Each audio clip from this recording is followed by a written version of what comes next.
7시 32분에 수요일마다 있는 이슈 토론입니다. 새누리당 보수혁신특별위원회 간사 안영환 전 한나라당 대변인, 박용진 새정치민주연합 전 민주당 대변인, 당들을 하도 이름을 자주 바꿔가지고 여기 소개하기도 힘들어요. 시사 프로 하기. 하여튼 네, 안녕하십니까. 먼저 웃어주셔서 감사합니다. 네네, 그렇습니다. 저도 가끔 힘들 때가 있습니다. 아니, 이 소개를 네. 어떻게 어디를 자르고 어디를 해야 되는지 정말 힘들어요. 이름도 깁니다. 네. 이름도 저희는 너무 네. 새누리당보다 네 글자나 더 있습니다. 네. 그러니까 아니 저 박용진 대변인 새정치 민주당 이렇게 이름 바꾸자 이런 얘기가 그 안에서 나온다면서요? 내부에서 자연스럽게 얘기가 나온 거에 무슨 정치적 의도가 있거나 이런 건 아닌 거고요. 네. 그런데 당 이름이라고 하는 건 함부로 바꿀 수는 없는 일 아닙니까? 그래서 아마 이제 내부적 필요성, 선거를 앞두고 좀 간소하라고 하는 게 이럴 때 맞는지 모르겠는데 해야 되는 거 아니냐라고 하는 얘기들이 있어요. 네. 제가 종편 이런 데서 제발 이름 좀 바꿔달라고 새정치민주연합 여러분이 다 하고 계시죠? 네, 안녕하세요. 사실 당명은 그 당의 정치 철학, 이념 이런 게 다 포함이 돼야 되거든요. 그런데 우리나라 정당은 그렇지를 못합니다. 듣기 좋은 이름. 특히 이제 새누리당 이름도 저도 이건 정상적인 이름을 생각하지 않습니다. 마찬가지로 야당의 이름도 무슨 새자를 붙이고 연합자 붙이고 그것만 계속 왔다 갔다 바뀌는데 그래서 지금 과거처럼 민주당 또 민주당 이름 뺏겼지요. 어느 그런 소식인가 김민석 전 의원이 거기 딱 대주주로 앉아 있잖아요 지금. 그래서 참 안타깝습니다. 여야를 특정당을 비난하기 전에 정당 이름에 지속성이 있고 또 이념을 포함할 수 있는 그런 이름이 되는데 그렇지 못하고 선거에 이기기 위해서 또 선거에 임해서 이름을 바꾸는 그런 건 참 바람직하지 않습니다. 아니 근데 저 안영환 전 대변인 입장에 저는 동의하지 않는 게 선거에 이기기 위해서 바꾸는 게 아니에요. 분장하고 화장하고 분장하고 위장하고 그러면서 그러는 거예요. 여자들 화장할 때 화장했냐 나중에 너무 심하면 치장이 지나서 위장했다 이렇게까지들 농담을 하는데. 선거 앞도 주로 분장을 많이 하지요. 아유, 얘기가 너무 길었습니다. 자, 남북 고위급 접촉 타결 안영환 대변인 어떻게 평가하십니까? 네, 100% 만족할 수는 없지만은 현 상황으로서는 어쩔 수 없는 또 그나마 다행인 협상 결과였다 이렇게 생각을 합니다. 물론 이제 어떤 분들은 북한의 사과가 명시적으로 없었다. 또 재벌 관계 약속이 없었다. 우리만 확성기 방송 중단한 거 아니냐라고 지적하신 분도 계시지만은 저는 이제 협상이라는 것은 상대가 있습니다. 그렇죠. 10대 0 게임을 할 수는 없는 거거든요. 7대 3, 6대 4 게임 할 수밖에 없는 게 협상이고 또 북한과의 협상은 더더욱이나 그렇습니다. 그래서 아쉬운 점은 있지만은 그래도 현재 군사적 대치 상황을 넘겼다. 그리고 남북한의 협상에 새로운 틀을 만들었다. 이번 협상 과정에서 보면은 북한 일방적으로 우리 측에 끌려다닌 게임이었습니다. 우리 측에서 황병서 나왔고 우리 측에서 남쪽으로 내려와서 협상하자고 주장하니까 또 남쪽으로 내려왔고 그래서 물론 도발을 먼저 했기 때문에 그쪽에 책임이 있어서 그런 부분도 있지만 이제까지의 남북 협상 패턴을 이번에 일거에 바꾼 앞으로 새로운 협상의 그 모습을 보여주는 그런 측면에서는 굉장히 이제 바람직한 것이죠. 내용을 놓고는 논란이 있습니다만 내용도 그나마 이 상황에서는 다행이었다. 그러니까 결국 이제 앞으로 어떻게 실천하는가가 이제 핵심 과제가 되겠죠. 그렇죠. 사실은 잘못은 그쪽에서 했기 때문에 우리 마음대로 한다면 여러 가지 하고 싶은 얘기가 있지만 저는 처음 오늘 그 오프닝 멘트에서 여야가 숨죽이고 야당도 비판을 자제했던 그 성숙한 자세가 참 희망이었다고 말씀드렸습니다. 박용진 대변인 말씀해 주십시오. 저는 일단 다른 토 달지 않고요. 잘했다 이렇게 얘기하고 싶고요. 안영환 대변인도 말씀하신 것처럼 현안 문제인 군사적 대립 관계 현상을 일단 정리를 했고요. 또 앞으로 미래로 나갈 수 있는 문을 열었잖아요. 특히나 지난 몇 년 동안 사실 남북 관계는 거의 얼음장 같은 상황이었다고 봐요. 그래서 그 얼음장 같은 상황을 유지해야 하는 이유가 뭐냐면 우리에게 금강산에서의 관광객에 대한 피살 사건, 총격 사건, 네. 그것과 천안함 등에 대한 사과하라. 네. 라고 해서 오이사 조치, 그것 때문에 또 남북간의 경색 이렇게 이어져 왔는데 사과도 못 받고 북핵 관련해서 북한의 핵 개발 기술이나 이런 것들 더 나날이 높아져가고 있고요. 네. 그렇다고 북이 붕괴되느냐 그렇지도 않고 네. 그렇게 되면서 오히려 외교적으로 우리만 곤란한 지경에 처해 이런 상황이 계속 되어왔거든요. 네. 그런데 어쨌든 이번 기회에 그런 관계도 정리를 할 수 있는 계기가 됐고 네. 또 박근혜 대통령이 취임 이후 계속해서 얘기해왔던 남북관계와 관련된 이른바 통일대박론 네. 이 부분과 관련된 여러 제안들이 실현될 수 있는 기회를 얻었다고 하는 측면에서 네. 일단 얻은 게 많은 거라고 일단 봅니다. 네. 기분 같아서야 사과받고 도발 원점 타격은 못했으니까 도발 기획자 책임자 잡아다가 압송하고 또 우리 그 군인 둘에 대한 그 배상 책임 묻고 이렇게 하면 제일 속이 시원하겠습니다만 아까 말씀하신 것처럼 이게 어찌 보면 서로 그 상대를 완전히 무릎 꿇리는 방식으로 가기는 어려운 남북 관계이기 때문에요. 이런 선에서 갈 수밖에 없는 아쉬움은 남습니다만 잘했다. 이렇게 말씀드리고 싶습니다. 네. 지금 이제 두 분의 그 전 대변인의 말씀에서도 박용진 대변인이 더 후한 평가를 하는 것 같고 안영한 대변인은 조금 박한 평가를 하는 것처럼 그 양당의 그 대표가 이 협상 과정에서 보여준 태도도 상당히 보기 좋았습니다. 어떻게 생각하세요, 안 대변인?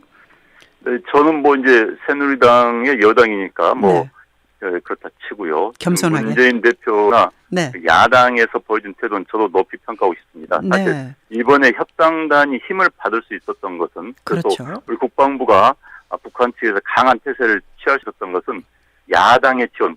크게 뜻에서 보면 이제 국민들의 지원이죠. 이제 야당이랄까 제야 쪽에서의 이 문제에 대해 한 목소리를 내준 것이 굉장히 크게 주요했다고 봅니다. 왜냐하면요. 과거의 천안함 사건이라든지 이런 사건들에서는 우리 내부에서 우리 측의 조작이니 말이 많습니다. 그러니까 북한에서 그것을 또 즐기는 것이죠. 역이용하고 그리고 오히려 긴장을 유발시켜 긴장도를 높임으로써 남쪽 내부의 남남 갈등을 키우는 그런 전략을 써왔던 게 북한의 상투적인 전법입니다. 그런데 이번에 이렇게 통하지 않았던 것이죠. 만약에 이번에도 우리 목한 지뢰가 조작이니 모략이니 우리 남쪽 내가 잘못이니라고 했더라면 북한은 더 세게 나왔을 겁니다. 우리 내부에서도 조작 모략이 나오는데 우리가 사과하느냐 무슨 유감 표명하느냐라고 나오면 협상단이 할 말이 없는 겁니다. 그런데 이제 남쪽 내부 특히 문재인 대표라든지 야당 쪽에서 북한의 책임을 처음부터 꾸짖고 북쪽 지역에 가가지고 최고위원회를 연다든지 하는 그 안보에 관한 일치된 목소리를 내줬기 때문에 북한도 할 이야기가 없는 겁니다. 남남 갈등 전략이 통하지 않았던 거죠. 이남 제남이라고 합니다. 걔들 편으로 남쪽으로서 남쪽을 제압한다.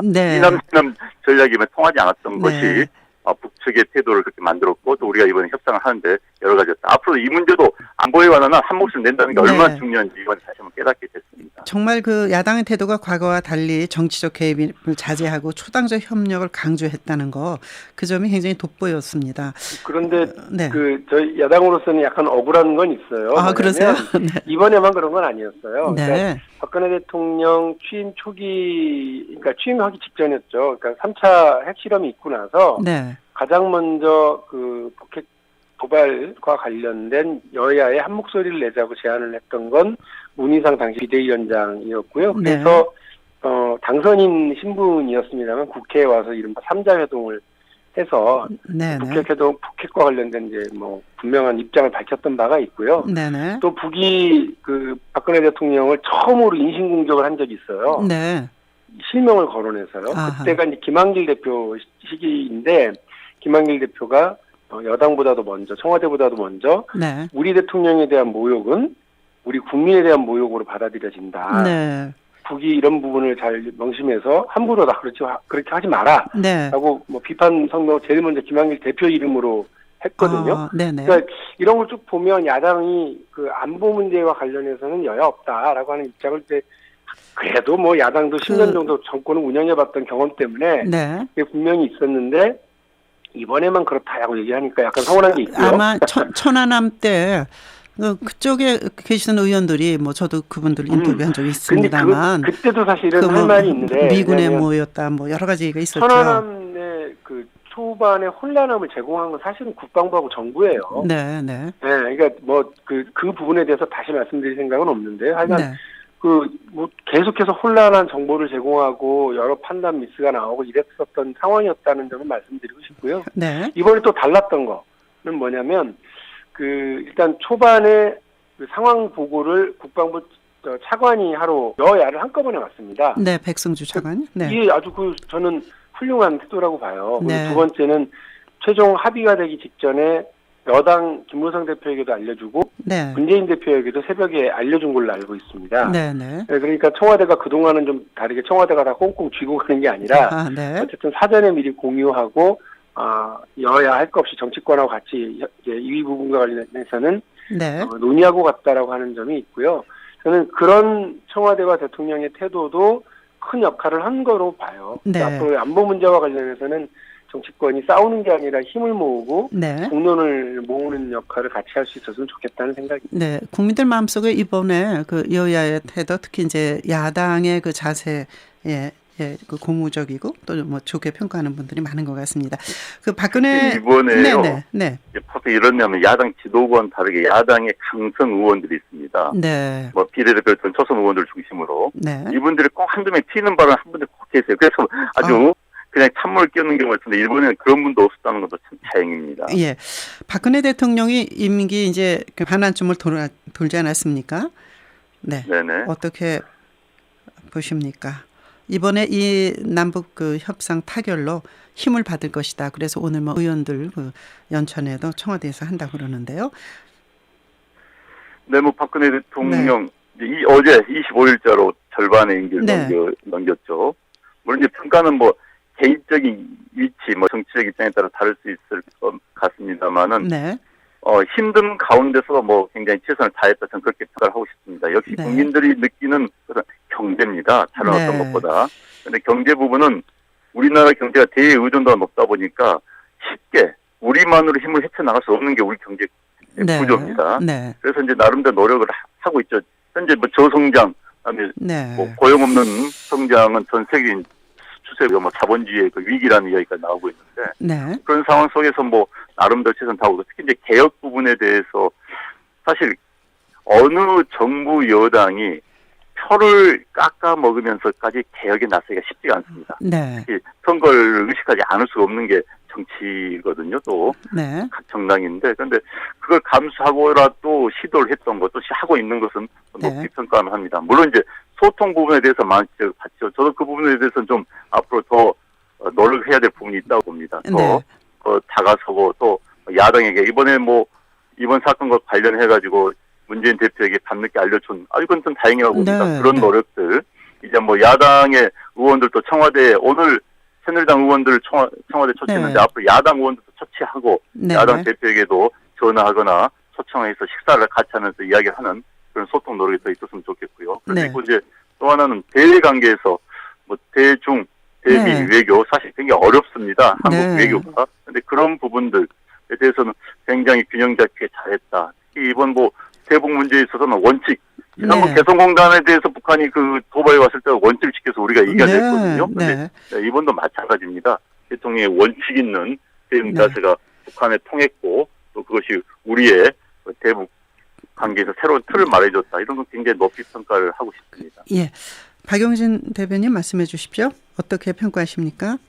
묘하죠. 딱 임기의 반을 딱 접어드는 그 새벽 55분에 합의가 된 것. 저는 참 이게 마치 짜여진 각본인 것처럼 느껴질 정도로 묘하다 이런 생각이 들었어요. 그러니까 대통령이 임기 이제 절반을 앞두고 야당 수석 대변인의 논평 제목이 그거였습니다.